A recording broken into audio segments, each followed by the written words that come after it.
ಸಾಧಾರಣವಾಗಿ ಸಭಿಕರಲ್ಲಿ ನಿಮ್ಮನ್ನೆಲ್ಲರನ್ನು ಉದ್ದೇಶ ಜಾಸ್ತಿ ಮಾತಾಡೋದಿಲ್ಲ. ನನಗೆ ಅರಿವಿದೆ, ನೀವೆಲ್ಲರೂ ಕೂಡ పవర్ స్టార్ పవన్ కళ్యాణ్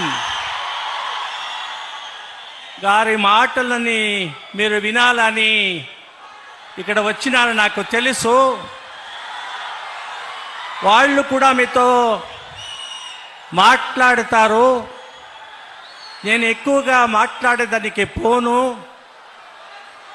మీ ముందర నేను ఒక సామాన్య ప్రజగా నిలుసుకుంటూ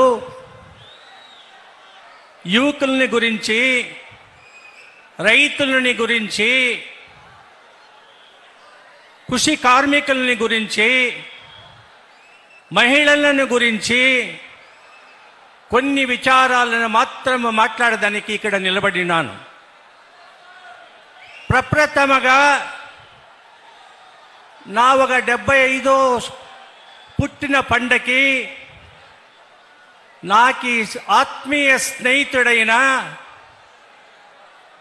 దేశంలోనే ప్రఖ్యాతి పొందిండేట్లా పవన్ కళ్యాణ్ గారు మన ఊరికి వచ్చినారు.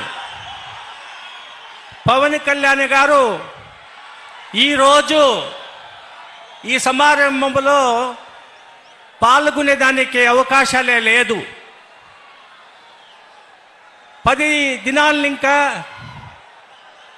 ఆయనకి ఆరోగ్యము లేకుండా ఉన్నా కూడా మీ ప్రీతి కోసరము, నాపై నుండే ఇట్లా ఒక ప్రేమ కోసరము హైదరాబాద్ ఇంకా పవర్ స్టార్ పవన్ కళ్యాణ్ గారు ఇక్కడ వచ్చినారు.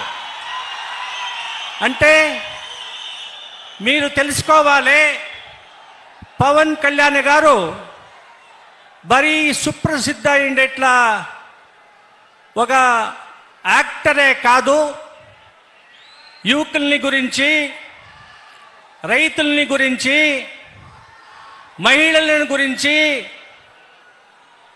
ప్రతి క్షణము ఆలోచన చేసి మీ బతుకుని ఎలాగే మార్పాటు చేయాలని యోచన చేసేట్లా మహాన్ వ్యక్తి, మహాన్ నటుడు పవన్ కళ్యాణ్ గారు. పవన్ కళ్యాణ్ గారు ఈరోజు ఆంధ్రప్రదేశ్ రాష్ట్రంలో 2 ఖాతాలని గ్రామీణాభివృద్ధి, అరణ్య ప్రదేశము, దీని గురించి రయ్యనక పొగులనక పాటుపడుతూ ఉండేట్లా ఒక మహాన్ నాయకుడు పవన్ కళ్యాణ్ గారు. కాబట్టి మీరు ఇంత జనము, వేలాంతర జనము, 4 జిల్లాలు కాదు, రాయలసీమని ఇంకా, కోలార్ని ఇంకా, చిక్కబళ్ళాపురం ఇంకా ఇక్కడంతా మీరు వచ్చినారు. ఎందుకంటే ఆయన పైన ఉండేట్లా ఒక గౌరవము, ఆయన పైన ఉండేట్లా ఒక ప్రీతి, ఆయన ఒక పెద్ద శ్రేష్టమైన ఉత్కృష్టమైన ఒక పెద్ద యాక్టరు. అంటే ఆయన యాక్టింగ్లో ప్రతి ఒక్క సినిమాలో మీరు చూడొచ్చును, ప్రజాని కోసరం, మహిళల కోసరం, దీనదళితుల కోసరము పాటుపడేట్లా ఒక నాయకత్వము, మరి ఆయన నటన చేసి జనాలతో మార్పాటు చేయాలా, భారతదేశంలో ఉండేట్లా ప్రజానీకానికి మార్పు తేవాలనేట్లా యోచన చేసేట్లా ఒక మహాన్ నాయకుడు మరియు యాక్టర్ అని చెప్పితే తప్పు కాదు. నేను మీ పరముగా, నా కుటుంబ పరముగా ఆయనకి ఒక వెయ్యాంతరంలో సెల్యూట్లు చేస్తే తప్పు కాదని ఈ సందర్భంలో చెప్తున్నాను. కారణం ఏమంటే, ఒక ఉప ముఖ్యమంత్రి, ఒక పెద్ద నటుడు, మన చింతామణి తాలూకాలో నా పండగని 75 ఇస్వీలో 75 సంవత్సరాలు కలిసి వచ్చినాను.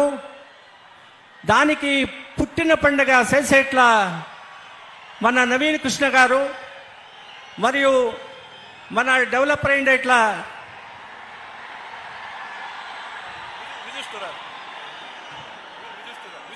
విదుస్తుర గారు శ్రమ పట్టి ఒక 6 ವಾರಗಳು ఇంకా ಈ ಕಾರ್ಯಕ್ರಮವನ್ನು ಬಹಳ ಯಶಸ್ವಿಯಾಗಿ ಮಾಡಬೇಕು ಅಂತೇಳಿ ಶ್ರಮ ಪಟ್ಟಿದ್ದಾರೆ.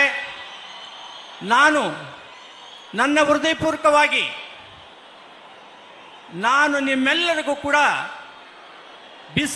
ಬಿಸಿಲನ್ನು ತಟ್ಟುಕೊಂಡು ನೀವೆಲ್ಲರೂ ಕೂಡ ಇಲ್ಲಿ ಸೇರಿದ್ದೀರಿ. ನನಗೆಲ್ಲ ನಿಮ್ಮ ಆಶೀರ್ವಾದ ಮಾಡಿದ್ದೀರಿ. ನನಗೆ ಸೋಮಣ್ಣನವರು ಭಾಷಣ ಮಾಡಿ ಭಾರತ ಸರ್ಕಾರದ ಮಂತ್ರಿ ಅವರು ನಮ್ಮನ್ನು ಉದ್ದೇಶಿಸಿ ಮಾತಾಡಿ ನಿರ್ಗಮಿಸಿದ್ದಾರೆ. ನಾನು ಇಷ್ಟೇ ಹೇಳುವುದು, ನಮ್ಮ ಪವನ್ ಕಲ್ಯಾಣ್ ರವರು ಆಂಧ್ರ ರಾಷ್ಟ್ರದಲ್ಲಿ ಉಪಮುಖ್ಯಮಂತ್ರಿ ಆಗಿದ್ದಾರೆ. ಸಕ್ರಿಯವಾದ ರಾಜಕಾರಣ ಮಾಡ್ತಿದ್ದಾರೆ, ಜನಪರ ಹೋರಾಟ ಮಾಡ್ತಿದ್ದಾರೆ, ಪ್ರಾಮಾಣಿಕರಾಗಿ ಕೆಲಸವನ್ನು ನಿರ್ವಹಿಸ್ತಾ ಇದ್ದಾರೆ. ನಮ್ಮ 3 ಜಿಲ್ಲೆ ಅಥವಾ 4 ಜಿಲ್ಲೆ ಏನಿದೆ, ಕುಡಿಯುವ ನೀರಿಗೆ ಆತಂಕ ಇದೆ. ಕುಡಿಯುವ ನೀರಿಗೆ ಆತಂಕ ಇರುವುದರಿಂದ